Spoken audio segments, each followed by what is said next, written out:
বাড়িতে জবা গাছ কোন দিকে পোঁতা শুভ? আর্থিক অনটন, শত্রুতা, বাধাবিঘ্ন কাটাতে কিছু বাস্তু টিপস। বন্ধুরা, তোমরা যদি চ্যানেলে নতুন হয়ে থাকো তাহলে চ্যানেলটিকে প্লিজ সাবস্ক্রাইবার করে দিও।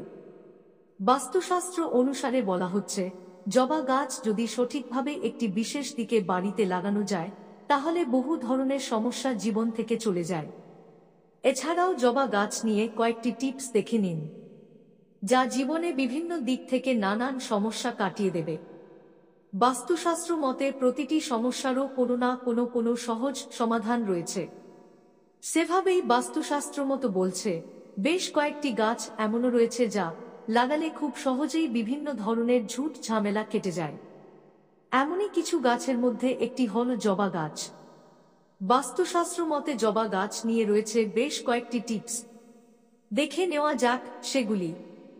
বাস্তুশাস্ত্র অনুসারে বলা হচ্ছে, জবা গাছ যদি সঠিকভাবে একটি বিশেষ দিকে বাড়িতে লাগানো যায় তাহলে বহু ধরনের সমস্যা জীবন থেকে চলে যায়। এছাড়াও জবা গাছ নিয়ে কয়েকটি টিপস দেখে নিন, যা জীবনে বিভিন্ন দিক থেকে নানান সমস্যা কাটিয়ে দেবে। বাড়িতে কোন দিকে রাখবেন জবা গাছ? বাড়িতে যদি জবা গাছ পোঁতেন তাহলে তা পূর্ব দিকে রাখবেন। পূর্ব দিকে জবা গাছ রাখলে তা শুভ ফল দেয়। তবে জবা গাছ পূর্ব দিকে রাখার সময় খেয়াল রাখতে হবে তা যেন খুব ভালোভাবে রোদ পায়। অনেক বাস্তুবিদ বলছেন, জানলার কাছে জবা গাছ রাখলে মেলে সুফল। আর্থিক অনটন কাটাতে বাড়িতে যদি আর্থিক অনটনের ছায়া না পড়তে দিতে চান তাহলে অবশ্যই জবা গাছ লাগিয়ে ফেলুন বাড়ির পূর্ব দিকে।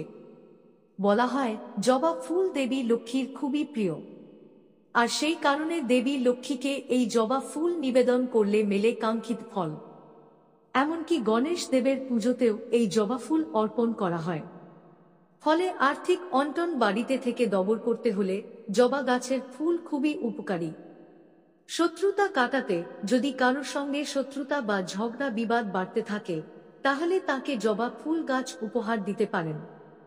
এতে আপনার সঙ্গে সেই ব্যক্তির সম্পর্ক ভালোর দিকে যাবে বলে মনে করেন বহু বাস্তুবিদ। সুখ শান্তি বজায় ও রবির স্থান উজ্জ্বল করতে, বাড়িতে সুখ ও শান্তি বজায় রাখতে ও রবির স্থান উজ্জ্বল করতে এই জবা গাছ লাগানো খুবই উপকারী, এমনই মত বহু বাস্তুশাস্ত্রবিদের। এছাড়াও যাদের কোষ্ঠীতে রবি বা সূর্যের স্থান দুর্বল তারা জবা গাছ বাড়িতে রোপণ করতে পারেন। ব্যবসায় বাধা কাটাতে, ব্যবসায় যদি পর পর বাধার সম্মুখীন হন তাহলে লাল জবা গাছ বাড়িতে লাগাতে পারেন। প্রতিদিন সকালে স্নান করে সূর্য পুজো করে সেই লাল জবা সূর্যদেবকে অর্পণ করতে পারেন, তাতে মিলবে কাঙ্ক্ষিত সাফল্য।